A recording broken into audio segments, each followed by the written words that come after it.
ಪಲ್ಲವಿ ಅವರು ಆ ಮನೆಯಲ್ಲಿರುವ ರಹಸ್ಯ ಕೋಣೆ ಪ್ಯಾನಿಕ್ ರೂಮ್ ಬಗ್ಗೆ ಹಾಗೂ ಅಲ್ಲಿರುವ ಹಸ್ತಮುದ್ರೆಗಳ ರಹಸ್ಯದ ಬಗ್ಗೆ ಹೇಳಿದರು. ಸೌರವ್ ಹಾಗೂ ಆರೋಹಿ ಇಬ್ಬರು ಅಚಂಬಿತರಾದರು. ನಂತರ ಅವರಿಬ್ಬರು ಹಸ್ತಮುದ್ರೆಗಳ ಮೇಲೆ ತಮ್ಮ ಹಸ್ತ ಇಟ್ಟು ಪ್ರಯೋಗಿಸಿದರು. ಆದರೆ ಯಾವ ಪ್ರಯೋಜನವೂ ಆಗಲಿಲ್ಲ. 3 ಜನ ಆ ಕೋಣೆಯಿಂದ ಹೊರಗೆ ಬಂದರು. ಅಷ್ಟರಲ್ಲಿ ಕರೆಗಂಟೆ ಶಬ್ದ ಕೇಳಿಸಿತು. ಇದ್ದಕ್ಕಿದ್ದಂತೆ ಹಂಸ ಬಂದಿದ್ದಳು. ಹಂಸ ಅದೇನೋ ಹೇಳುವ ತುರಾತುರಿಯಲ್ಲಿದ್ದಳು. ಆದರೆ ಆರೋಹಿ ಅದಕ್ಕೆ ಆಸ್ಪದ ಕೊಡದೆ ತಿಂಡಿ ತೀರ್ಥ ಅಂತ ಹೇಳಿ ಅವಳ ಆತಿಥ್ಯದಲ್ಲಿ ಮುಳುಗಿದಳು. ಆತಿಥ್ಯ ಮುಗಿದ ನಂತರ ಹಂಸಾಳ ಮಾತಿಗೆ ಕಿವಿಗೊಟ್ಟು ಆರೋಹಿ ಅಷ್ಟರಲ್ಲಿ ಮತ್ತೆ ಕರೆಗಂಟೆ ಶಬ್ದ ಕೇಳಿ ಅಲ್ಲಿಂದ ಹೊರಬಂದಳು. ಮನೆಗೆ ಪ್ರಭಾತ್ರವರ ಮಗ ಅಖಿಲ್ ಹಾಗೂ ಅವನ ಸ್ನೇಹಿತ ಸನ್ನಿ ಬಂದಿದ್ದರು. ಅವರನ್ನು ಪ್ರೀತಿಯಿಂದ ಸ್ವಾಗತಿಸಿದರು. ಕೋಣೆಯಿಂದ ಹೊರಬಂದ ಹಂಸ ಇವರನ್ನು ನೋಡಿ ಗರಬಡಿಯಂತೆ ನಿಂತಳು. ಮುಂದೇನಾಗತ್ತೆ ನೋಡೋಣ. ಆರೋಹಿ: ಅರೆ ಹಂಸ ಬಾ, ಇವರು ಪ್ರಭಾತ್ ಚಿಕ್ಕಪ್ಪ, ಅಂದರೆ ನನ್ನ ಅತ್ತೆಯ ಅಣ್ಣನ ಮಗ ಅಖಿಲ್. ನಾಟ್ ನರೇನ್, ಕಾಲ್ ಮಿ ಅಕ್ಕಿ ಎಂದನು ನರೇನ್. ಆರೋಹಿ: ಸರಿ ಆಯಿತು ಅಕ್ಕಿ. ಮತ್ತೆ ನರೇನ್: ಹಲೋ. ಹಂಸ ಹಲೋ ಎಂದಳು. ಇವರು ಸನ್ನಿ ಅಂತ, ಅಕ್ಕಿ ಅವರ ಫ್ರೆಂಡ್. ಇವಳು ನನ್ನ ಕ್ಲೋಸ್ ಫ್ರೆಂಡ್ ಅಂತ ಹಂಸ. ಸನ್ನಿ: ಹಾಯ್. ಹಂಸ ಹೆಲೋ ಎಂದಳು. ಸನ್ನಿ: ನಿಮ್ಮನ್ನು ನೋಡಿ ಖುಷಿಯಾಯಿತು. ಹ್ಞೂ ಆರು, ನಾನು ರೂಮ್ನಲ್ಲಿರ್ತೀನಿ ಎಂದಳು ಹಂಸ. ಸರಿ, ನೀನು ಹೋಗು, ನಾನು ಇವರಿಗೆಲ್ಲ ತಿಂಡಿ ವ್ಯವಸ್ಥೆ ಮಾಡಿ ಬರ್ತೀನಿ. ಹಂಸ ಗಾಬರಿಯಿಂದಾನೇ ರೂಮಿಗೆ ಹೋದಳು. ಆರೋಹಿ ನರೇನ್ ಹಾಗೂ ಸನ್ನಿಗೆ ತಿಂಡಿ ವ್ಯವಸ್ಥೆ ಮಾಡಿ ಅವರಿಗೆ ಕೊಟ್ಟು ಅವರ ಜೊತೆ ಕೂತಳು. ಸೌರವ್: ಆರೋಹಿ ಅವರೇ, ನರೇನ್ ನನ್ನ ಬೆಸ್ಟ್ ಫ್ರೆಂಡ್. ಸುಬೋಧ್ ಬಿಟ್ಟರೆ ಇವನ ಜೊತೆ ನಾನು ಹೆಚ್ಚು ಸಮಯ ಕಳೆದಿರೋದು. ಇವನು ನಾನು ಮಾಡದೆ ಇರೋ ತುಂಟಾಟಗಳೇ ಇಲ್ಲ. ನರೇನ್: ಹಾಂ ಆರೋಹಿ ಅವರೇ, ನಿಜ.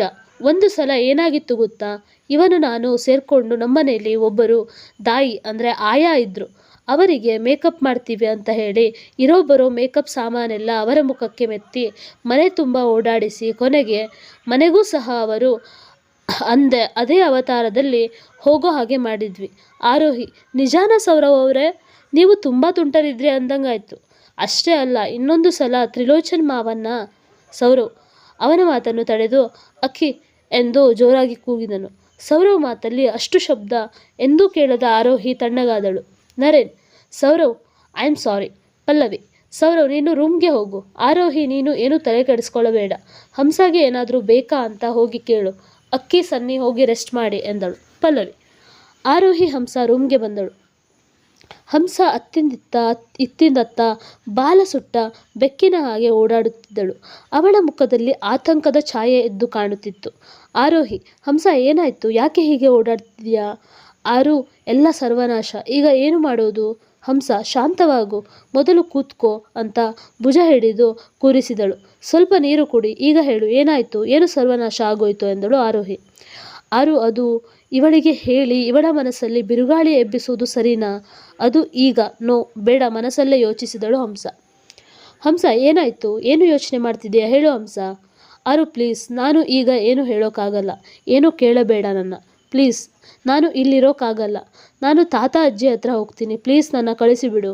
ಹಂಸ: ಏನಾಯಿತು, ಯಾಕೆ ಹೀಗೆ ವರ್ತಿಸ್ತಿದೀಯಾ? ನನಗೆ ಭಯ ಆಗ್ತಿದೆ, ಪ್ಲೀಸ್ ಹೇಳು ಎಂದಳು ಆರೋಹಿ. ಆರು: ಪ್ಲೀಸ್, ಏನೂ ಕೇಳಬೇಡಿ, ನಾನು ಹೋಗಬೇಕು ಪ್ಲೀಸ್. ಸರಿ, ನಾನು ವ್ಯವಸ್ಥೆ ಮಾಡ್ತೀನಿ.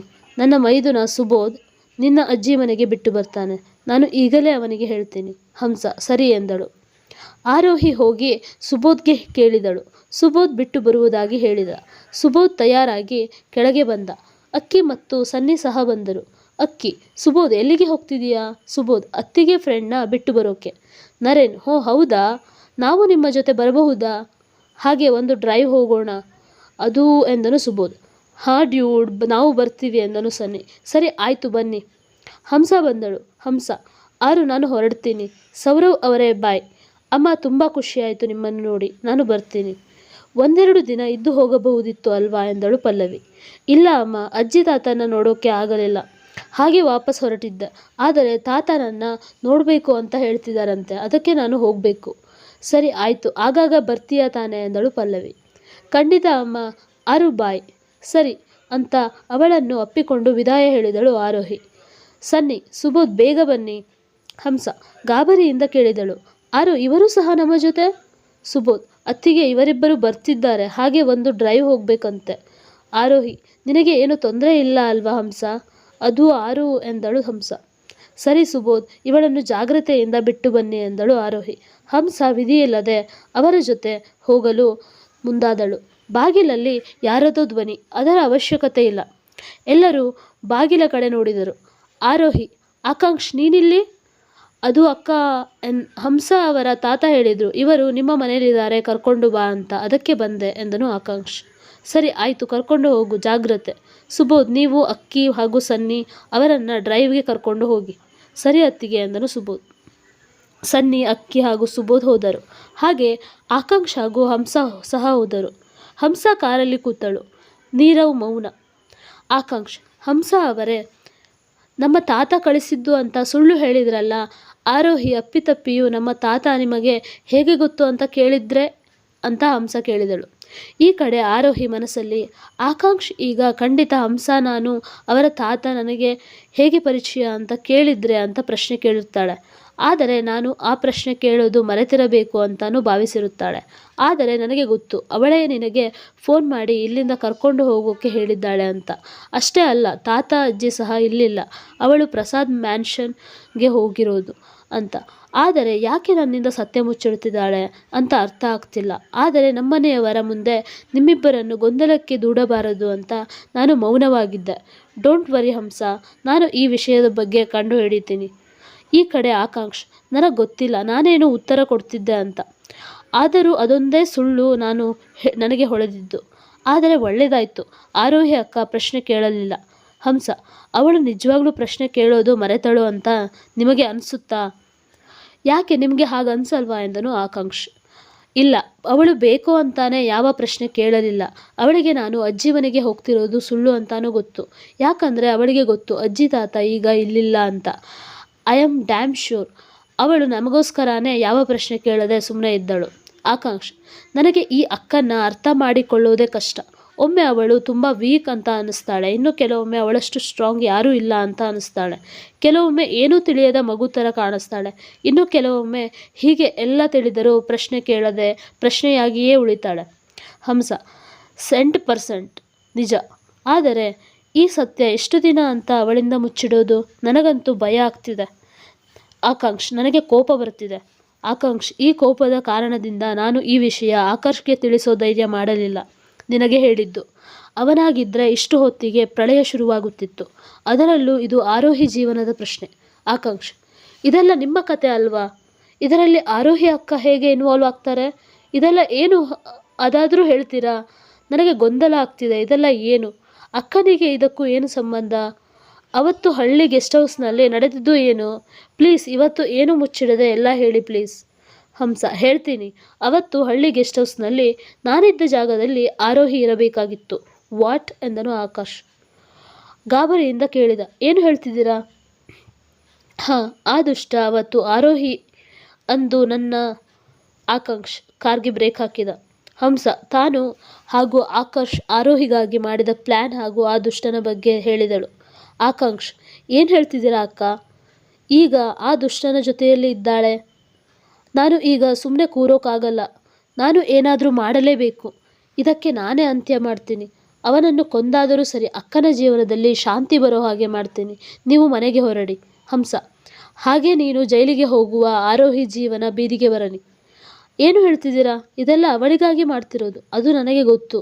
ಆದರೆ ಆ ಮನೆಯವರು ಹಾಗೆ ಅಂದುಕೊಳ್ಳಲ್ಲ. ಆರೋಹಿ ಜೀವನ ಸರ್ವನಾಶ ಆಗೋಗುತ್ತೆ. ಆರೋಹಿ ಜೀವನದಲ್ಲಿ ನಿಮಗ್ಯಾರಿಗೂ ಗೊತ್ತಿಲ್ಲದ ಒಂದು ರಹಸ್ಯ ಇದೆ. ಆ ರಹಸ್ಯ ಸೌರವ್ ಅವರಿಗೂ ಗೊತ್ತಿಲ್ಲ. ಒಂದು ವೇಳೆ ನೀವು ಈಗ ಆ ದುಷ್ಟನಿಗೆ ಶಿಕ್ಷೆ ಕೊಡೋ ಹುಮ್ಮಸ್ಸಿನಲ್ಲಿ ಅಲ್ಲಿಗೆ ಹೋದರೆ ಆ ದುಷ್ಟ ಸೌರವ್ ಅವರ ಹತ್ತಿರ ಆರೋಹಿಯ ರಹಸ್ಯ ಹೇಳ್ತಾನೆ. ಆಗ ಯಾರ ಜೀವನ ಚೆನ್ನಾಗಿರಬೇಕು ಅಂತ ನಾನು ನಿಮ್ಮಣ್ಣ ಇಷ್ಟೆಲ್ಲ ರಿಸ್ಕ್ ತೊಗೊಂಡ್ವಿ ಅದೆಲ್ಲ ನೀರಲ್ಲಿ ಹೋಮ ಮಾಡಿದ ಹಾಗೆ ಆಗುತ್ತೆ. ಆಕಾಂಕ್ಷ್, ಅಂಥ ರಹಸ್ಯ ಏನು? ಅದರ ಬಗ್ಗೆ ಕೇಳಬೇಡಿ. ಹೇಳೋ ಸ್ಥಿತಿಯಲ್ಲಿ ನಾನಿಲ್ಲ. ಹೇಳೋ ಸಮಯನೂ ಇದಲ್ಲ. ಇನ್ನೊಂದು, ಆ ದುಷ್ಟ ಆ ಮನೆಯ ಮಗನ ಸ್ನೇಹಿತ ಅಂತ ಹೇಳಿಕೊಂಡು ಆ ಮನೆಗೆ ಬಂದಿದ್ದಾನೆ. ಅವನ ಮುಂದಿನ ಪ್ಲ್ಯಾನ್ ಏನು ಅಂತಾನೆ ಅರ್ಥ ಆಗ್ತಿಲ್ಲ. ಈಗ ಆರೋಹಿ ಜೀವನದಲ್ಲಿ ಬಿರುಗಾಳಿ ಏಳೋದಂತೂ ಖಂಡಿತ. ಇಷ್ಟು ದಿನ ದೂರ ಇದ್ದು ಅವಳಿಗೆ ತೊಂದರೆ ಕೊಡ್ತಿದ್ದ. ಈಗ ಅದೇ ಮನೆಗೆ ಬಂದಿದ್ದಾನೆ. ಈ ಷಡ್ಯಂತರದಲ್ಲಿ ಅವನು ಏನು ಮಾಡಬೇಕು ಅಂತಿದ್ದಾನೆ ಗೊತ್ತಾಗ್ತಿಲ್ಲ. ಆಕಾಶ್ನ ಕರೆಸಿ ಅವನಿಗೆ ಸಮಸ್ಯೆ ವಿವರಿಸಿ ಆರೋಹಿಗೆ ಬಂದಿರೋ ಬಿರುಗಾಳಿಯ ಸೂಚನೆ ಕೊಡಬೇಕು. ಸನ್ನಿನೇ ಅವಳ ಜೀವನದ ಗ್ರಹಣ ಅನ್ನೋ ಸತ್ಯ ಹೇಳಬೇಕು. ಆಕಾಂಕ್ಷ್, ನೀವು ಹೇಳ್ತಿರೋದು ಸರಿ ಇದೆ. ಆದಷ್ಟು ಬೇಗ ಅಕ್ಕನಿಗೆ ಸನ್ನಿ ಬಗ್ಗೆ ಹೇಳಬೇಕು. ಮುಂದೇನಾಯಿತು? ಇಷ್ಟು ದಿನದಿಂದ ಎದುರು ನೋಡುತ್ತಿದ್ದ ಒಂದು ರಹಸ್ಯದ ಮೂಲ ಸ್ವರೂಪ ಸನ್ನಿ ರೂಪದಲ್ಲಿ ಎದುರಿಗೆ ಬಂದು ನಿಂತಿದೆ. ಆರೋಹಿಗೆ ಸತ್ಯ ಗೊತ್ತಾದಾಗ ಅವಳು ಹೇಗೆ ರಿಯಾಕ್ಟ್ ಮಾಡ್ತಾಳೆ? ಆಕರ್ಷ್ ಶಾಂತವಾಗಿ ಸಮಸ್ಯೆಯನ್ನು ಎದುರಿಸುತ್ತಾನಾ? ಸನ್ನಿ ಆ ಮನೆಗೆ ಬಂದಿರೋ ಉದ್ದೇಶವಾದರೂ ಏನು? ಈ ಬಾರಿಯೂ ಹಂಸ, ಆಕರ್ಷ್ ಹಾಗೂ ಆಕಾಂಕ್ಷ್ 3 ಜನ ಆರೋಹಿನ ಈ ದುಷ್ಟನಿಂದ ಕಾಪಾಡ್ತಾರಾ? ಈ ತ್ರಿಲೋಚನ ಅಂದರೆ ಯಾರು? ಕಾದು ನೋಡಲೇಬೇಕು.